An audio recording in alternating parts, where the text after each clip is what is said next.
Kevin Hart finally addressed the backlash that he's received over the George Floyd joke at his roast. You want me to take a live production and stand up, fight Tony, or have a reaction? Like, Tony told a joke, we didn't like it, we move on. And his response was terrible. Instead of sounding like someone who understands where the black community was coming from and why people were upset, Kevin came off irritated, rude, defensive, and way more concerned about protecting his brand and racist comedians than actually understanding and connecting with the people offended by those jokes. That's the whole time. Because I don't need to. People just want to know you care. I don't fucking need to prove to people that I give a fuck. Yes, you do. No, I don't. Just this time. This one time. No. Yes, this one. No. If you open that door, then that's the door that people expect all the time. Why the fuck do I need to do that? But I'm Jew. Welcome to the channel. Please like and share the video. Don't forget to sub. Now, let's get into it. Yeah, the George Floyd joke, it wasn't a tasteful joke to our culture, to our audience.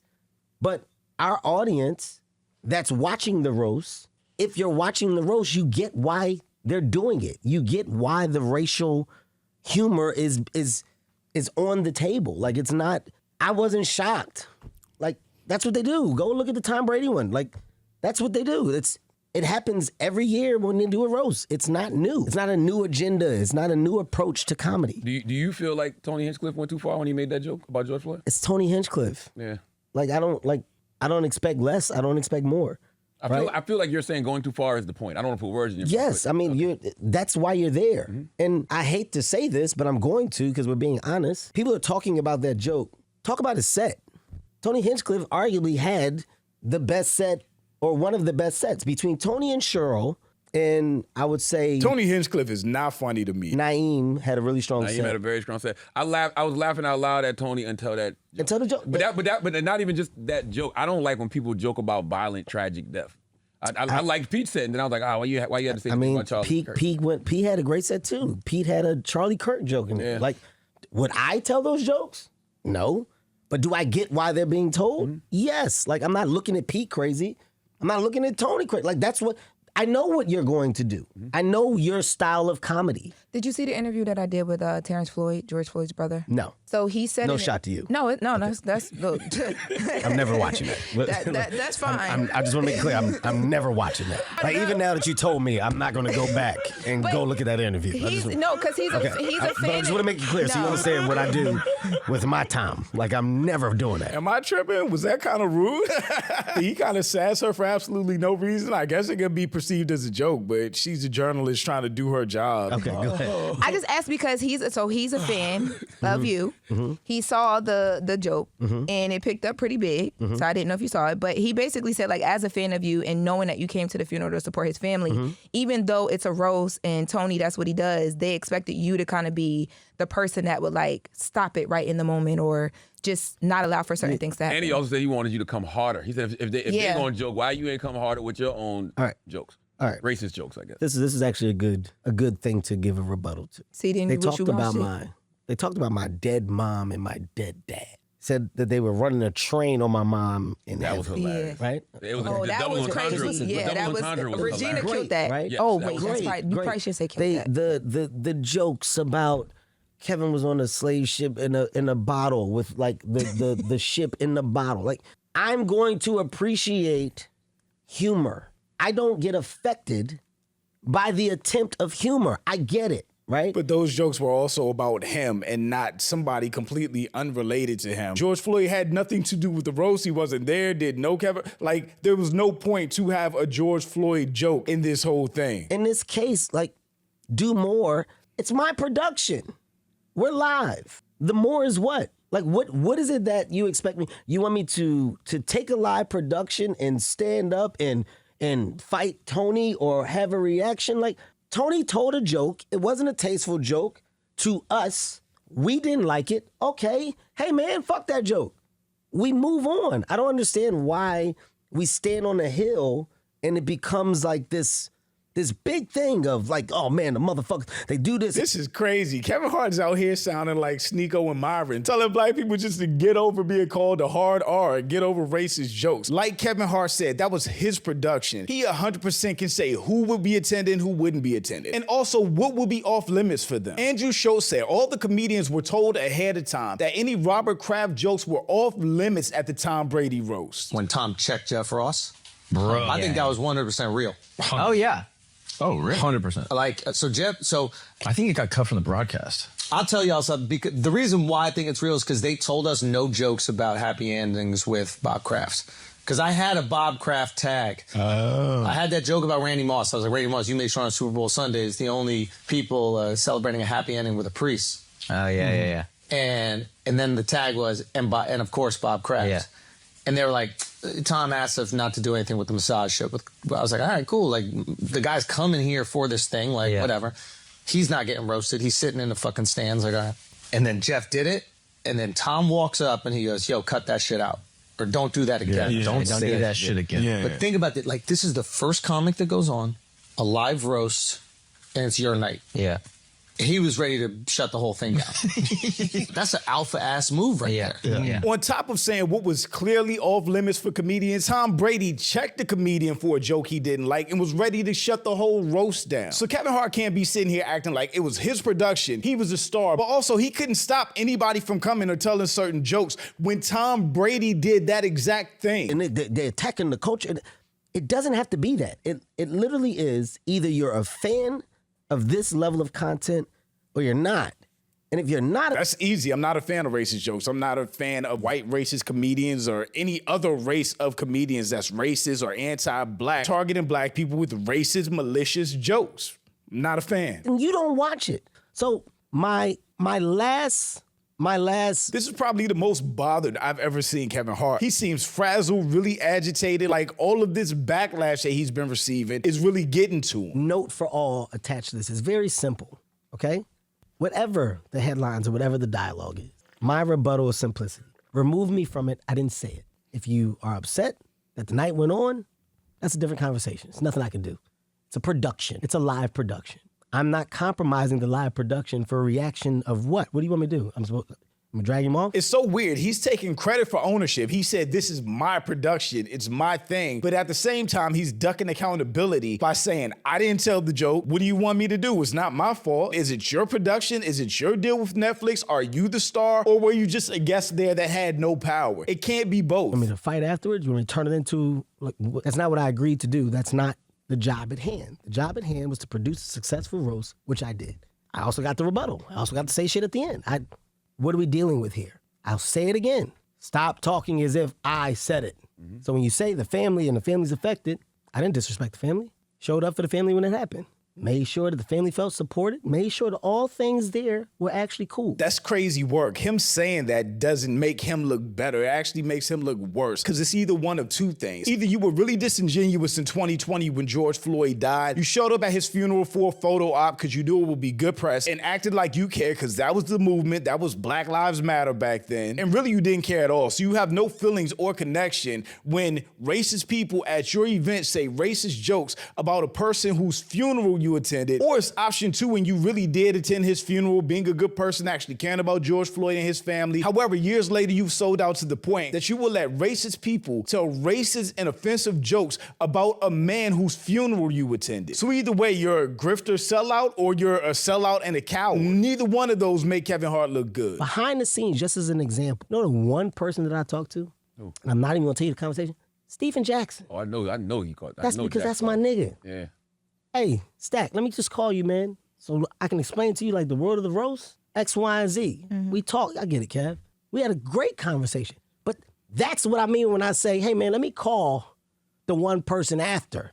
And that's before whatever you're talking about. Mm-hmm. That's immediate. So he immediately knew the jokes were offensive to the black community, reached out to somebody that he knew would be offended by the jokes, and he's acting like he doesn't understand why the greater black community is upset or feel a way that would happen at his production. Hey, Tony threw one out there. It's this and this, but you do know that that's what this shit is a roast. But I just want you to know from my side. It wasn't George Floyd's roast. You lead with that, Kev. You got the whole time. Because I don't need to. People just want to know you care. I don't fucking need to prove to people that I give a fuck. Yes, you do. No, I don't. Just this time. This one time. No. Yes, this one. No. If you open that door, then that's the door that people expect all the time. Why the fuck do I need to do that? I think it's because why would you not care about the black community that made your career? Why would you not care how people from your community feel who have done nothing but support you? He sounds crazy and like he's one day away from saying, I'm not black anymore. I'm Kevin Hart. I'm just Kevin Hart now. I'm not black. I think it's because of how much the George Floyd situation affected so many people. I think I get what you're saying and how you stand on your business, and I respect you for that. I'm not standing on my business. I think with certain Did things, not say it. but It their was your perspective is it event happened and at Kevin production. Hart's roast. Right. Kevin Hart, who is like, he's out, like, so many of us support you. I You're got the ours. They just want to hear you say. Okay, I got just want to the hear you say what you said today is tasteless. You actually reached out to somebody who's considered his That's family it. to say, I don't let think- them know. That's all. I have the best example. If I go to a nightclub and like we're celebrating, right? And 2 people get killed that night at the nightclub. What's the headline? Kevin Hart's party got shot. Shot up. 2 got people killed at died Kevin Hart's at party. Kevin Hart's party, right? People may say, I'm not going to Kevin Hart's party again. Man, you can't go to Kevin Hart's shit. Kevin Hart's shit ain't safe. I ain't fucking with Kev. You heard what happened. I go, but I didn't fucking do it. The people that fucking was shooting, I didn't even know the 2 people that got killed. That's the nature of being the name. Your name is attached to things to make things bigger. What is my fucking... I didn't shoot the gun. Why am I arguing and why am I doing interviews after? Why were they in your party with guns, Kevin? Who knows? That's the point. If it's Kevin Hart's party, he lets certain people into his party. Kevin Hart or the establishment, the building, the club, the lounge, whatever it is, does bear responsibility when things happen inside. Clubs, lounges, restaurants get shut down all the time when there's violence that happens in them because they're held liable and responsible. And this is really no different. People are looking at him for accountability of what happened. I don't work the metal detectors. I'm not the security guys. The club does all that. I don't have those answers. You understand what I'm saying? Like the responsibility it starts to compile as if I'm the one in charge. We are not in charge of the dialogue from anybody on that stage. Luana LaRosa actually had George Floyd's brother on her podcast, which is what she mentioned to Kev when he was on the Breakfast Club. And his brother actually addressed the roast, the jokes, Kevin Hart in a really understandable way. Like you can see where he's coming from. You can see where the family will be coming from. Did you watch the roast just as a Kevin Hart fan, or like did you hear about it afterward? I heard about it afterwards, and I understand a roast. Let me just clarify that. I understand a roast, but from what I understand about a roast is about what you joke about that person specifically. So the reason why I felt uneasy is because I was trying to figure out what did that have to do. What kind of punchline was that? Comedy is to make people, laugh and enjoy themselves. It's not supposed to be where you feel some type of way after you leave the room. You're supposed to leave with healing and happiness, and that wasn't the case. Just Hilarious asks, like, well, was this the first time that he mentioned something? And I went back and I realized that he had gotten some pushback back in 2024 when he joked about George Floyd or made a reference to George Floyd during the Tom Brady roast. Look like the final boss in George Floyd, the video game. Would it being the second time, do you feel like it's even more of a disrespect, or like does that kind of compile onto things for you? I would say it's totally disrespectful. It's totally disrespectful, but if it's gonna be allowed and he get pushed back from us, but do he get pushed back from his pockets? Do he get pushed back from anything else? If he don't get pushed back from what's really gonna affect him, then he's gonna keep doing it. I'm a fan of Kevin Hart. Dude is really funny. You know what I'm saying? I feel like it should have had not the Will Smith action, but the Will Smith energy. Where you stand up like and be Kevin Hart should have responded differently. Right. Responded right then and there, like, well, wait, hold up. Because I remember Kevin Hart and a few other celebrities was at the Minnesota funeral. You know what I'm saying? So I feel like in that respect, like, wait, hold up. That one is too far. They didn't understand why that joke was allowed, again, at Kevin Hart's production. Prior to Kevin Hart going on the Breakfast Club, a lot of people felt that way. But I think at this point, with the way that he responded, kind of gaslighting and putting blame back on the black community for being sensitive while ducking all accountability, a lot of people have thoughts about Kevin Hart right now. He literally said a bunch of nothing, so I'll help him out. He doesn't find a problem with the joke because if he does, he would no longer be the token black. And that's when the check stops.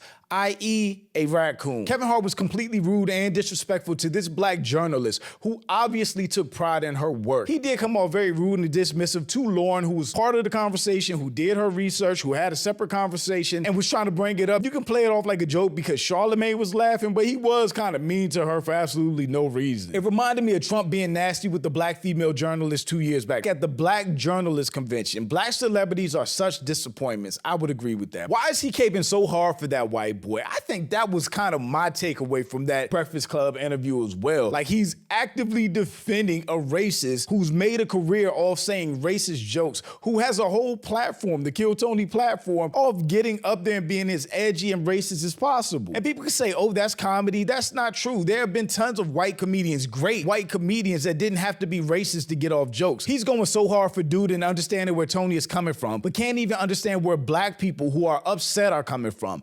Out of touch. Yeah, this picture is insane. This picture is crazy. To be at George Floyd's funeral 1 year, only for a few years later to be letting racist comedians get off George Floyd jokes while you sit there laughing is insane. If anything, don't laugh. He knew the jokes were offensive because he made a call right after. So why were you laughing like an idiot when the jokes were said? My point exactly. Kevin Hart showing up to George Floyd's funeral just to laugh at a racist joke about him in his own production and openly not give a damn how George Floyd's brother feels about it is a 4K snapshot of what 2020 actually was for these folks. Not true solidarity, but a photo op. He's muddying what level of power he has in this one because people are looking at him like he's the nightclub and he's saying he's just the customer, but it's not making it clear. If he told Netflix, I don't want Tony there, is he saying they'd have canceled the roast? Or even if he told Tony, who did a George Floyd joke at the Tom Brady roast, hey, no George Floyd jokes, is Tony gonna not want to be there and then Netflix cancel? I just think Kevin Hart has too much power in Hollywood and probably with this deal with Netflix for any other comedian to dictate terms to Kevin Hart. Tom Brady told them they couldn't make jokes about Robert Kraft, but Kevin Hart, you couldn't? Know what? Never mind. If Kevin Hart was going to address this situation at all, the way he did it is crazy work. He came in hot, agitated, was willing to be rude, didn't give a fuck about the black community or anybody's feelings, and got up there defending a racist comedian saying racist jokes. At the end of the day, there seems like a bunch of gaslighting that was going on toward the black community that whole interview. If it's Kevin Hart's production, he would have a lot of control and power over the roast, who's attending and what's off limits, but he completely ducked any accountability in this interview. But shout out to my channel members. Thank you so much for supporting. Thanks for watching. Y'all let me know what you think about all this in the comments. Also, make sure you check out the next video and don't forget to follow me on Instagram for behind the scenes and life stuff, and I'll catch you next time. Peace.